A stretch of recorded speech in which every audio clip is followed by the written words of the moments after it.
bagi menjawab soalan saudara Syukri, sama ada beliau bertanya mengapa orang bukan Islam takut kepada hukum hudud.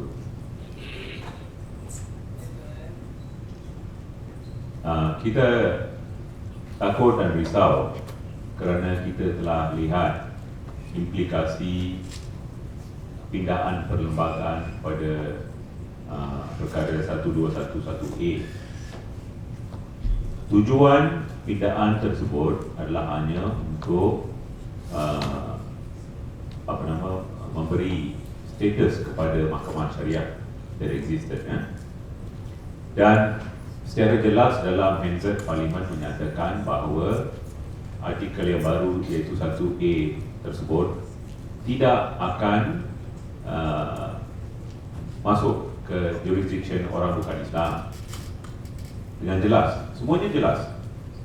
Tapi selepas diluluskan, selepas beberapa tahun kemudian, bila ada konflik, maka undang-undang Islam mengambil keutamaan.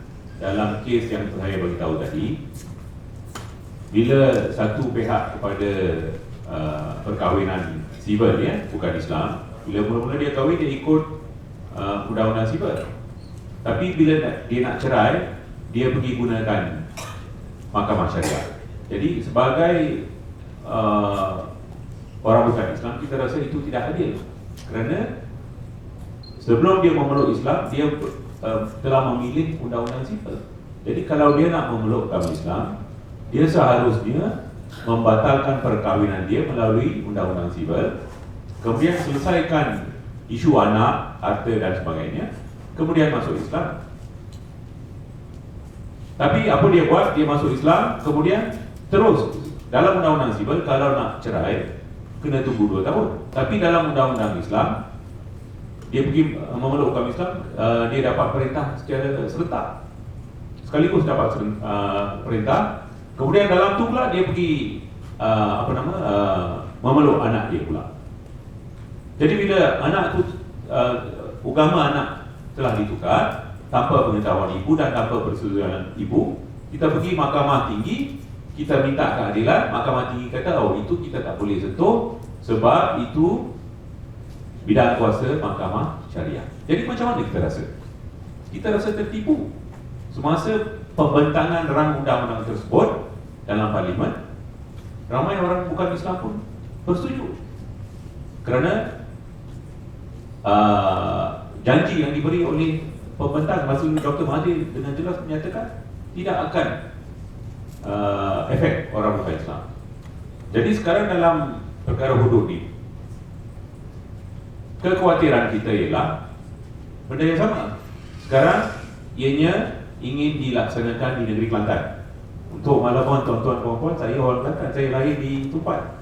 Walaupun undang-undang dan pelaksanaan hukum hudud itu melibatkan orang Islam sahaja, tapi kita khawatir akan tiba masanya, tak tahu bila, kita pun diheret sama sekali.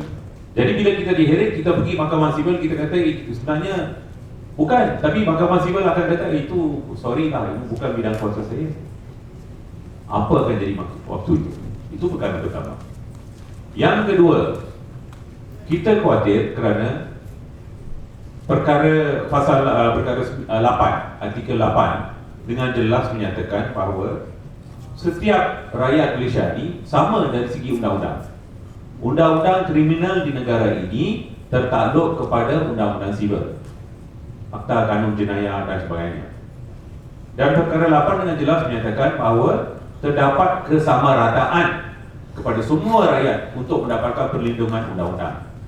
Tapi kalau sekarang satu masyarakat, itu masyarakat Islam, dihadapkan hukuman dari segi hudud, ianya bercanggah dengan artikel 8 pasal perlembagaan. Perlembagaan ini harus dipelihara, bukan saja oleh Hakim Mahkamah Tinggi, Hakim Mahkamah Persekutuan, tapi malah semua rakyat Malaysia. Ianya jelas bercanggah dengan perkara 8. Jadi macam mana kita nak laksanakan hukum hudud? Ada masalah juga sana. Jadi terdapat dua-duanya. Jadi hak dengan jelas apa yang akan berlaku. Orang Islam mempunyai protection yang lain dari segi kesamaratakan. Orang Islam mempunyai protection yang lain dari segi undang-undang. Ia akan menimbulkan masalah. Secara peribadi, ini pendapat peribadi saya kan, bukan daripada Indra Fatwa apa-apa. Saya secara peribadi berpendapat bahawa hukuman gantung misalnya harus completely abolish lah.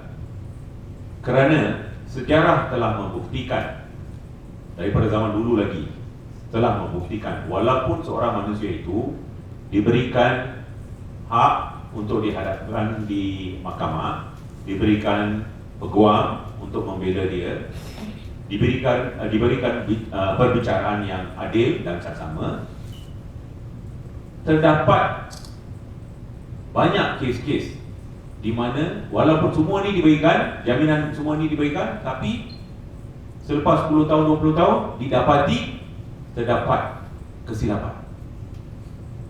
Jadi kalau andai kata hukuman tu hukuman mati, kalau dah boleh dibunuh, apa akan berlaku? Saya bagi contoh ya. Semasa saya belajar dulu di England, IRA bombing di Birmingham, kes Birmingham. Masa tu saya kebetulan bekerja dengan pejabat hukum. Saya pun ada di mahkamah. Saya tengok reaksi orang yang dibebaskan selepas 25 tahun ke 28 tahun.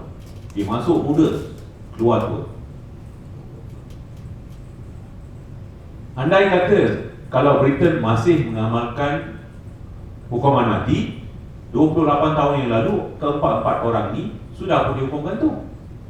Tapi selepas 28 tahun, dengan adanya teknologi baru, didapati bahawa kesalahan mereka itu dia bom lah ya?